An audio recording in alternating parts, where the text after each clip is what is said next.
I recently did a video where I chose all of my top picks for winter fragrances. And you're gonna see some fragrances in this video that I did feature there. And I had mentioned in that video that there are a ton of perfumes that I consider to be winter florals and a lot that I consider to be winter fruits. And so today we're just gonna focus on what I consider to be winter florals. And I find I have a good range of prices here.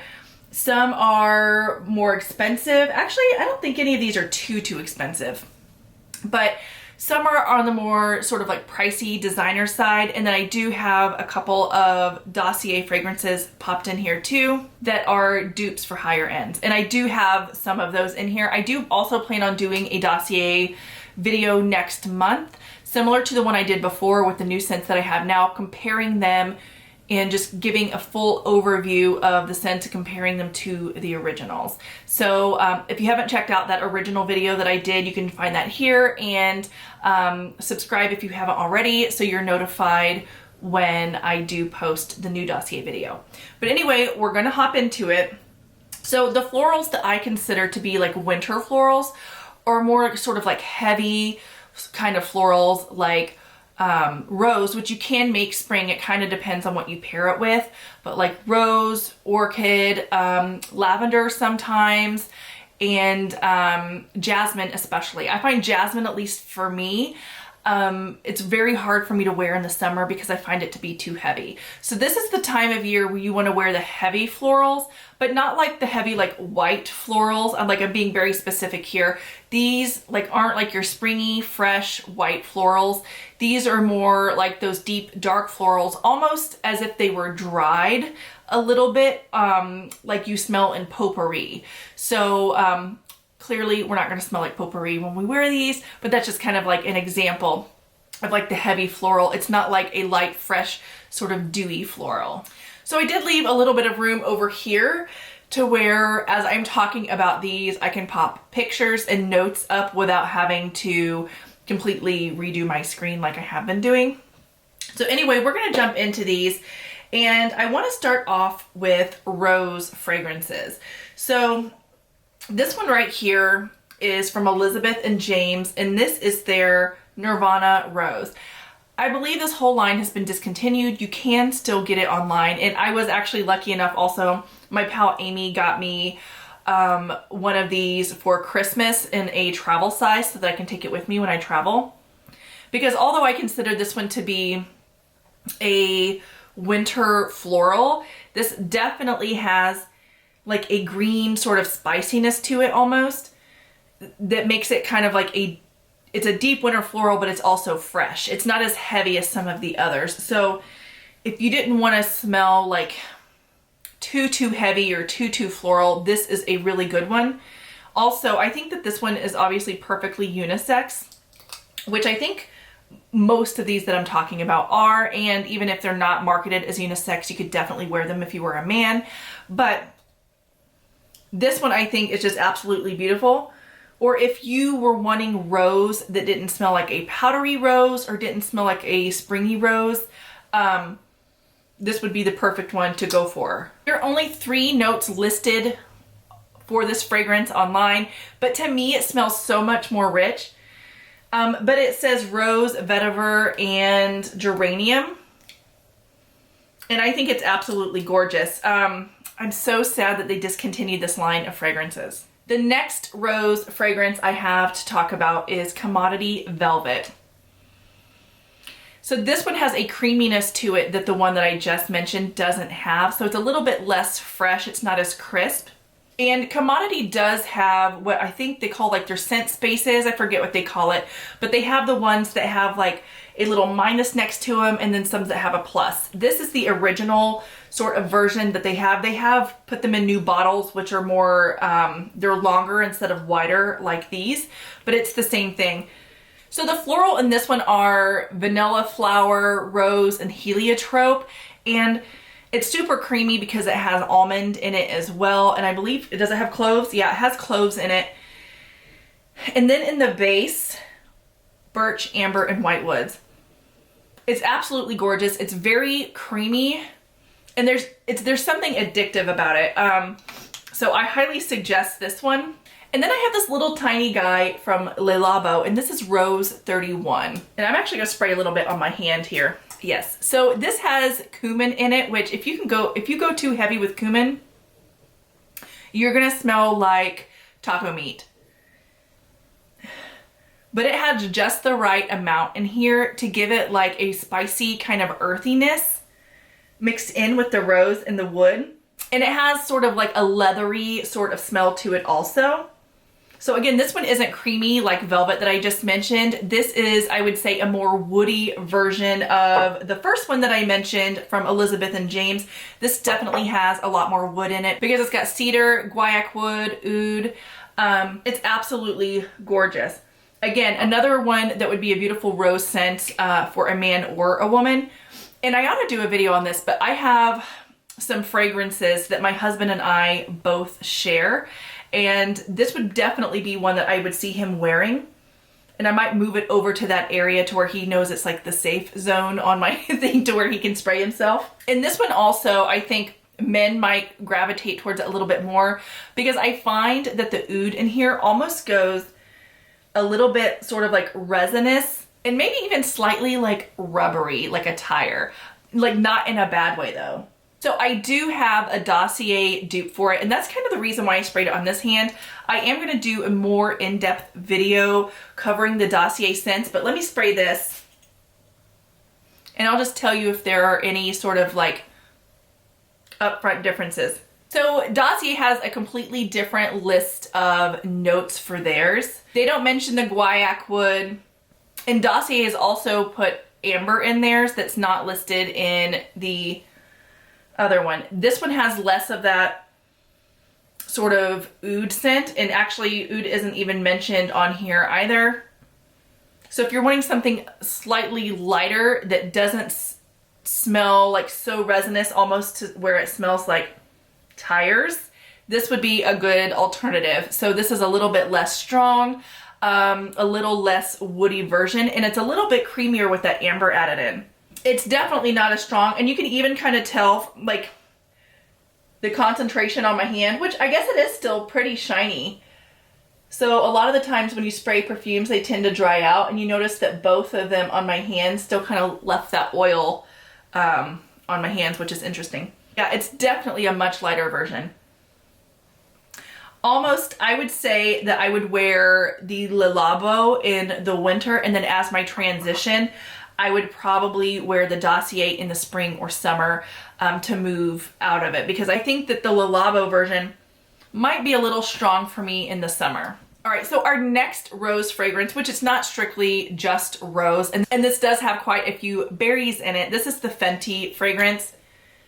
I think this might be my only fragrance that I have that has the note blueberry in it. I mean, it may not be, but you definitely get some blueberry, but I get more rose than I do blueberry. So I could have put this with the fruit one, and I still might put it with my fruit video, but the rose definitely comes out in this one. And this also has geranium and magnolia in it, which actually to me, I would normally put those as like more of a spring version. But I think that it being paired with the blueberry is actually what is kind of bringing it more wintry for me.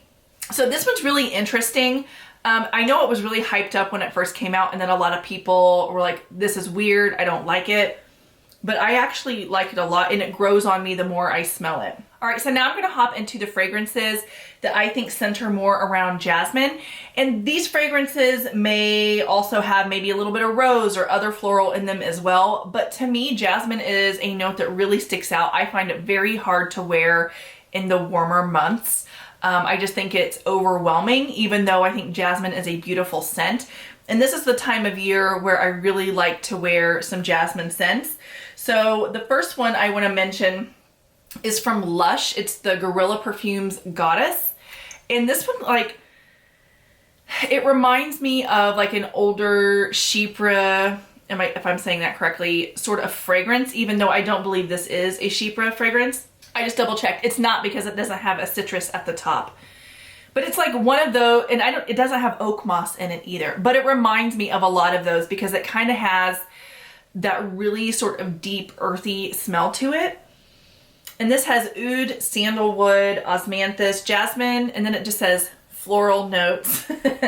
And then powdery notes, and then rose. So I do get a little bit of the rose, but this to me is definitely a very woody, earthy jasmine scent. And it reminds me a lot of if you ever get like the like Swiss Arabian perfume oils and like those kind of mixtures that they give you. This reminds me a lot of those sorts of perfume oils. So the next one is Alien from Terry Mugler. So this one is definitely a straightforward jasmine scent. This is probably the first jasmine scent that I had that I kept around, and I actually even struggled with this one a lot.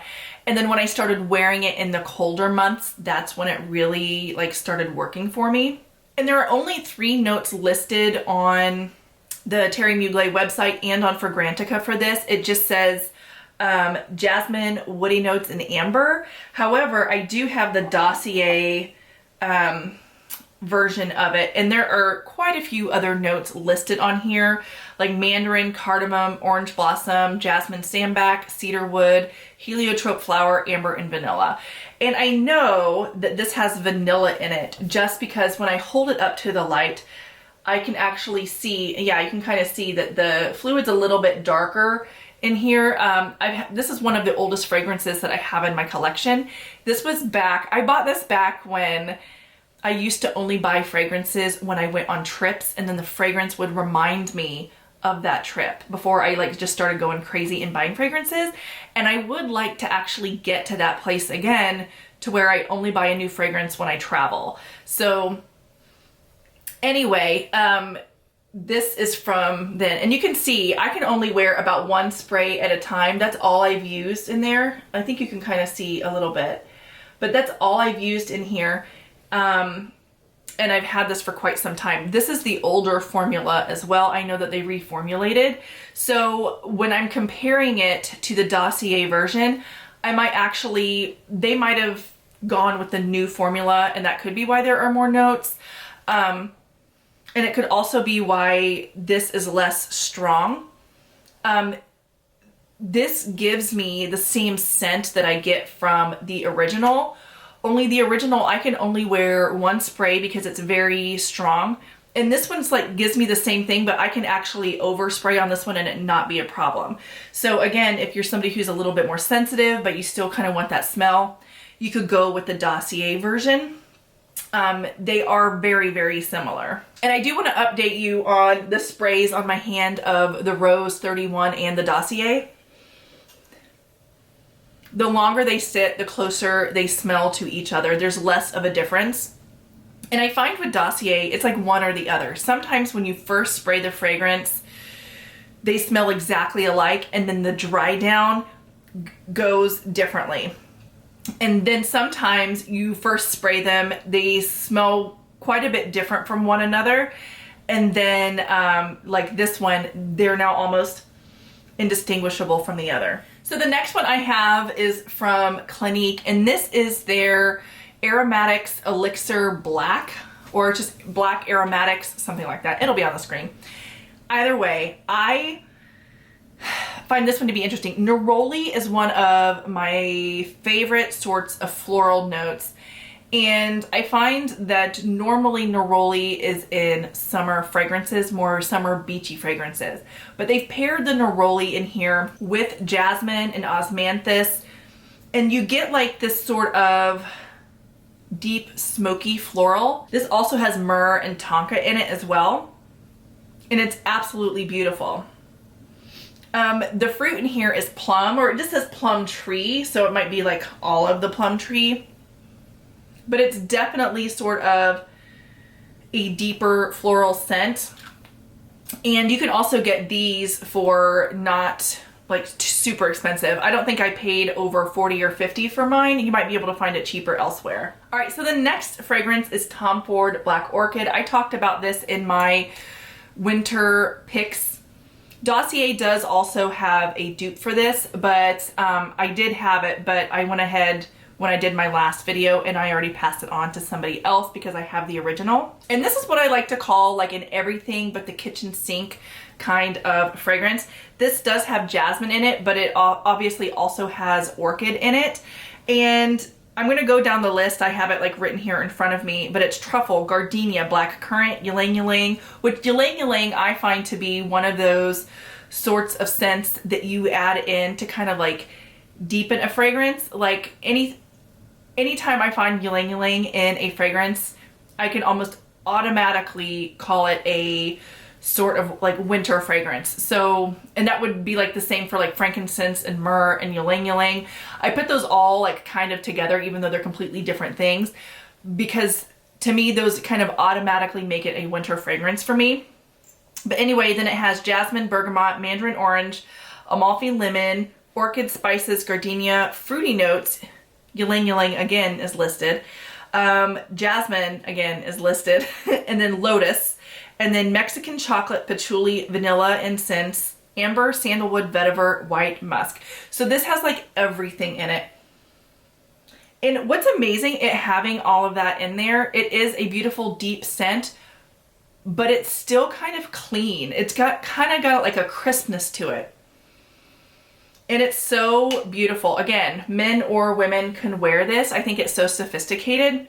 I really, really love it. And then I feel like I've talked about this like way more than I should, but this is the YSL Libre Intense. So I do have the Eau de Parfum and the Le Parfum, but this is the one that I like to wear the most, and especially in the winter.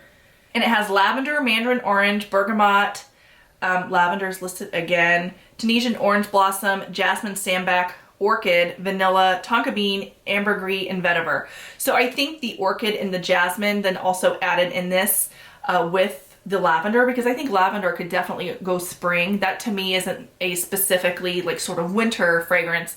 This is very lavender forward, but I think the other things added in it give it a depth that makes it more suitable for winter. It smells so good to me. And then the last one is the Serge Lutens, I don't know. Serge Luton. One of those ways has to be correct, but it's the Datura Noir. And this to me, looking at the notes, would make me think it's gonna be a beachy scent, which it kind of is a beachy scent, but then they add in myrrh, and osmanthus also kind of tends to go like a little leathery. And so it's almost like a non-aquatic wintry beachy scent. So it has tuberose, almond, coconut, heliotrope, vanilla, osmanthus, tonka bean, lemon blossom, musk, myrrh, apricot, mandarin orange. This is just a very deep kind of like, it's like winter suntan lotion. I don't know how else to describe it, but it's so good. It does lean a little bit on the powdery side for me. So it's not powdery, but it does kind of have like that creaminess to it that's kind of creeping towards becoming a powdery perfume, but it's not there yet, and I think it's absolutely gorgeous. So anyway, those are all of the fragrances that I think are floral forward, but like also are a winter fragrance. So you can obviously wear whatever you want any time of year, but this is just what I kind of think of as like a winter fragrance that is still floral forward. And I'm going to start digging through my collection and try to pull out the fruit ones maybe for a video next week. So I hope you enjoyed this. If you have any fragrances that you kind of want to throw in the ring that I didn't mention, go ahead and stick those in the comments below so our friends who are reading the comments can also see what you think are beautiful sort of like floral winter fragrances. And other than that, I have nothing to say, and I'll see you guys in the next one. Bye. How the thrill I finally surrender, waving my white flag, wanted it bad, always tried too hard.